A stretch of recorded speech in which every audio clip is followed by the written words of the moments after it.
ये मुतब्बक है और सऊदीया में काफ़ी मकबूल है। सऊदीयन डिश है ये, सऊदी अरब की। जी मेरे भाई होते हैं वहाँ सऊदीया में, तो उन्होंने मुझे रेसिपी सेंड की है और ये रियल रेसिपी है मेरे पास, उसको लेके मैं चल रहा हूँ। इसमें चिकन, हरी प्याज, बंद गोभी, अंडा होता है और काली मिर्चों से तैयार होता है।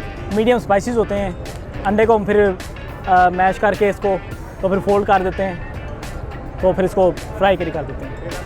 इसका लंब जो है ना वो भी नरम सा होता है, लूज़ होता है, जस्ट लाइक हलवा पूड़ी वाला।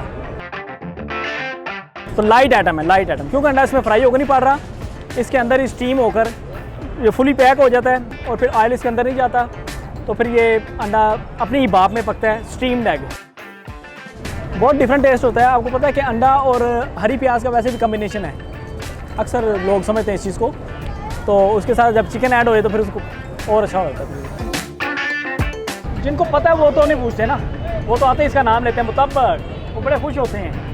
इवन के एक दो मरतबा आया ना अरब रिटर्न, तो उन्होंने लिया, बहुत उसको अप्रिशिएट किया, बहुत खुश हुए हैं कि यार शुक्र है पाकिस्तान में ये चीज़ आई है, क्योंकि वहाँ वो खाने के आदी थे ना, तो वो बड़ा खुश होकर खाते हैं और फिर 10-10 पैक करा के ले जाते हैं, क्योंकि रेट भी इसका मुनासिब है ना, 130 तो कोई रेट नहीं।